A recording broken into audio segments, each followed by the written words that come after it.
కర్నూలు జిల్లా బిర్లాగేట్ నందు మహాత్మా జ్యోతిబా పూలే వర్ధంతి సందర్భంగా పూలమాల సమర్పించి నివాళులర్పించారు।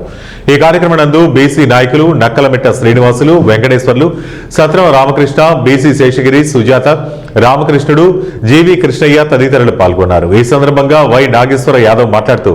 బీసీలు విద్య, రాజకీయ, సామాజిక, ఆర్థిక పరంగా మిగతా వర్గాల వారితో తీసుకుపోకుండా జీవించాలనేది జ్యోతిరావు పూలే ఆశయమన్నారు। ఆయన వర్ధంతి సందర్భంగా నివాళులర్పిస్తూ చట్టసభలో 50% రిజర్వేషన్లు కల్పించాలి, మహిళా బిల్లు నందు బీసీ మహిళలకు సబ్కోటా ఇవ్వాలి, కేంద్ర ప్రభుత్వం ఆధ్వర్యంలో ప్రత్యేక మంత్రిత్వ శాఖను ఏర్పాటు చేసి జనాభా నిష్పత్తి ప్రకారం బడ్జెట్ కేటాయించాలని కోరారు।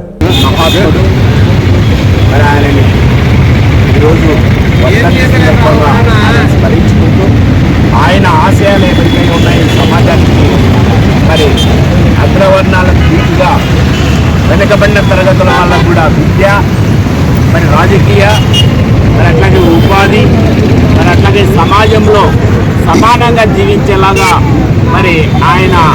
ప్రబోధించాడు ఈ సమాజానికి। మరి దానికి అనుగుణంగానే ఈ ఆశయాలను మేము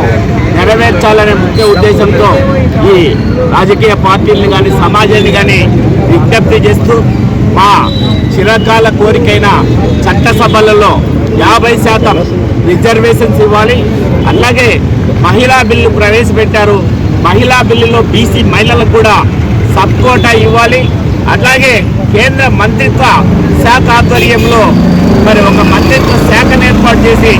జనాభా నిష్పత్తి ప్రకారం మరి రాజకీయ నిష్పత్తి కల్పించి అలాగే ఆర్థికంగా ఆదుకోవాలి, మరి అనేక బడ్జెట్ల ద్వారా అనేది ఈ ప్రభుత్వాల్ని విజ్ఞప్తి చేస్తూ మరి గత ప్రభుత్వంలో పూర్తిగా విస్మరించి